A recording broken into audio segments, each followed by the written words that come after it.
ये ऐसा नहीं, एपोजिट वर्ड्स तो फोर्थ फिफ्थ के इवन थर्ड से भी बच्चों को आना चाहिए। तो ये आप उन क्लासेस के लिए भी कर सकते हैं। तो मैंने अभी छोटे छोटे वर्ड्स को लेके कुछ एपोजिट वर्ड्स बनाए, एक स्क्रैप बुक टाइप की बनाई है मैंने, और उस बुक में कुछ एपोजिट वर्ड्स लिखे हैं। और मैंने ये इसलिए बनाया क्योंकि बच्चे रट के बहुत जल्दी, मतलब वो चीजें अगर वो याद पहली बार तो याद नहीं कर पाएंगे, और अगर कर भी लेते हैं तो वो उनके दिमाग में उस तरह से चीजें एकदम याद नहीं होती। तो इसको मैंने पिक्चर के फॉर्म में, और इसमें कुछ ऐसा वर्किंग टाइप का भी है कि बच्चों को इजीली वो याद हो जाएगा। जैसे मैं पहले पेज पे आती हूँ। पहले पेज पे मैंने ये डे का एक पिक्चर बना रखा है। सब लोग देखिए ये डे।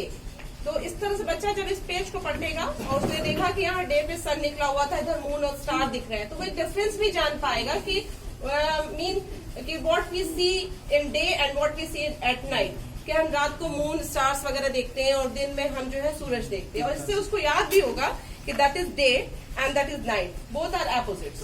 फिर मैं नेक्स्ट पेज पे आती हूँ। यहाँ मैंने ये बिग और स्मॉल बताया। तो दिस इज बिग, शेप देख के बच्चे को समझ में आ रहा है this is big Apple and this is small Apple, this is small Apple. तो वो बच्चे को कंसेप्ट क्लियर होगा कि this is small and this is big. और एक चीज और कि वो एक पिक्चर देख के जान रहा है कि ये कौन सा फ्रूट है। तो कुछ चीजें और भी वो मल्टीपल भी सीख रहा है कि दिस इज एप्पल। तीसरा हम ये देखते हैं, यहाँ मैंने एक ट्री बनाया है, एक मंकी है। ये मंकी बच्चे खुद करके देखेंगे। अभी ये मंकी यहाँ नीचे है, देखिए अभी यहाँ मंकी नीचे है। नीचे तो बच्चे जान पाएंगे कि डाउन मीन नीचे। अब ये मंकी इस रस्सी के सहारे धीरे से ऊपर चढ़ गया। अब ये ट्री के ऊपर आ गया, ट्री पे आ गया, दैट्स मीन कि अप हो गया। तो up and down, up and down, up and down. तो ये बच्चों जब 2-3 बार करेंगे तो उन्हें दिमाग में ये कंसेप्ट एकदम क्लियर हो जाएगा कि ये इस तरह से, और वो खुद भी किसी चीज को लेकर के बना पाएंगे। नेक्स्ट आते हैं फ्रंट एंड बैक। ये सबसे फेवरेट चीज जो बच्चों की और सबकी हो गई है, that is mobile and front side of mobile and that is back side of mobile. तो ये वो अच्छे से जान पाएंगे कि ये पीछे का हिस्सा और आगे का हिस्सा, ये उनके दिमाग में आएगी चीजें। फिर हम आते हैं, ये what is this, this is ice cream. सब जानते हैं आइसक्रीम ठंडी होती है, अभी गर्मी आएगी बच्चे आइसक्रीम खाएंगे। और इधर the opposite of ice cream hot is cold is hot, this is hot. तो बच्चे जानते हैं कि चाय है गर्म होगी, तो वो चीजें उनके दिमाग में एकदम से बिल्कुल क्लियरली मेंशन हो जाएगी। And this is boy and this is girl, this is boy, this is boy and this is girl.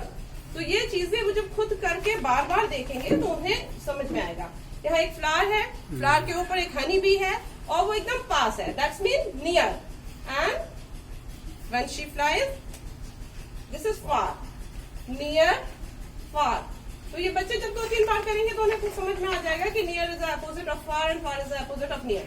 And this is happy and the opposite of happy is sad. Picture देख के समझ में आ रहा है कि एक हंस रहा है एक दुखी है, तो बच्चे को समझ में आएगा हैप्पी मतलब खुश एंड सैड मीन्स दुख। तो वो 2 चीजें सीख रहे हैं, एक तो meaning of the words and the opposite of any words. And this is close and this is open, this is close and this is open. तो जब बच्चे खुद देखेंगे तो उन्हें समझ में आएगा कि अब ये क्लोज है और ये open. Next thing, this is fat boy and this is thin boy, thin. Next page, this is inside, inside, chick is inside the egg, and this is outside, chick is outside the egg, inside, outside. One more thing, how many balloons are here? Here only 3 balloons are, and here there are so many balloons, means few, many, many, few and many. तो बच्चे count करके जान पा रहे हैं कि few means कम होता है, क्योंकि यहाँ पे कम बलून्स दिख रहे हैं और इधर ज्यादा बलून्स दिख रहे हैं। Next thing, this is black and this is white. Come on next page. Here the pot is full and the pot is empty, the pot is empty and the pot is full. The tree is short tree, this is short tree and this is tall tree, this is short tree and this is tall tree. तो बच्चे shape देख के एकदम उनको easily learn हो जाएगा, और वो चीजें जो माइंड में उनके आएंगी वो हमेशा, this is ascending order 1 to 10, the boys ascending and this is descending, and this is the last page of the English theory. Thank you.